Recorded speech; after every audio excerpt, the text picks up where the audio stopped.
আসসালামু আলাইকুম। চলে আসছি খেলা পরবর্তী প্রেজেন্টেশনে। তো আমাদের একটা ইনিংসের সমাপ্তি হয়েছে। তো সেই ইনিংসে ব্যাট করেছে ফারিয়া একাদশ।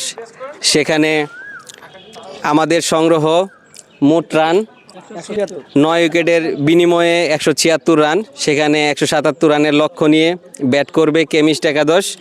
তো খুব গুরুত্বপূর্ণ ইনিংসে সুন্দর ব্যাট করেছে ইনসেপ্টা ফার্মার রিমন। তাকে স্বাগত জানাচ্ছি আমাদের প্রেজেন্টেশনে আসার জন্য। থ্যাংক ইউ মনির ভাইকে। তো এখন আপনি যে এত কঠিন পরিস্থিতিতে এত সুন্দর ব্যাট করছেন সাবলীল, তো এটা কিভাবে সম্ভব হয়েছে সেটা আপনি একটু বলেন। থ্যাংক ইউ মনির ভাইকে। আসলে বিষয়টা হচ্ছে কি, খেলাধুলায় তো হার জিত থাকবে। তো আমরা ফারিয়া একাদশ, আমাদের আজকের টিমটা অনেক ভালো ছিল, আর আমরাও চেষ্টা করছি ভালোভাবে ব্যাটিং করার জন্য। তো পিচটা একটু আপনার ড্যামেজ ছিল, তারপরেও আমরা একটু দেখে শুনে খেলছি এবং মোটামুটি আমরা টিকে ছিলাম আর কি ফিল্ডে। তো ইনশাল্লাহ আমরা ম্যাচটা জিতার প্রত্যাশা আছি আর কি। তো থ্যাংক ইউ মনির ভাইকে।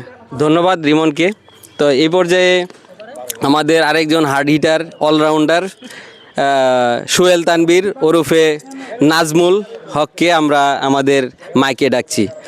তে আপনি যে রানের লক্ষণ দিয়েছেন সেখান থেকে আপনি কি পরিকল্পনা নিলে আপনি জয়ের আশাবাদী থাকতে পারেন?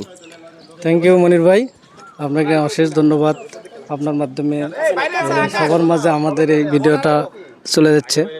যাই হোক, আমরা প্রথমে ব্যাটিং করে আমরা টোটাল 176 রান করে 77 রানের টার্গেট দিয়েছি অপরপক্ষকে।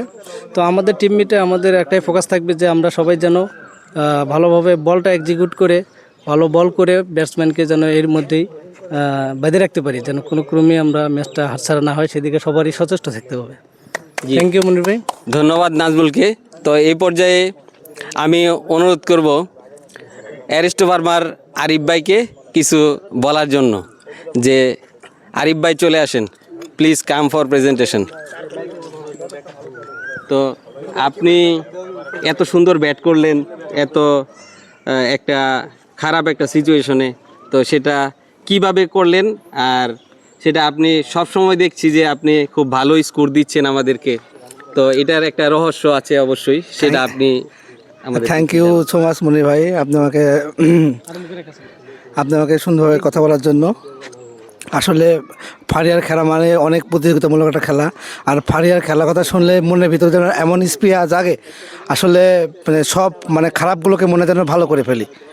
তারই পরিপ্রেক্ষিতে তারপর অধিনায়ক হিসেবে আপনারা পেয়ে আমরা দলগতভাবে এবং আমরা ব্যাটিং যখন ক্রিজে ব্যাটিং হিসেবে নামি, তখন মনের ভিতরে পারফরমেন্স করার জন্য যেন মনের ভিতরে কেমন একটা উদ্বিগ্ন হয়ে থাকে। সেক্ষেত্রে মোটামুটি যথেষ্ট রান হয়েছে। তো আশা রাখবো আমরা জয় দিয়েই খেলাটা শেষ করব। থ্যাংক ইউ সো মাচ মনি ভাই। তো এই পর্যায়ে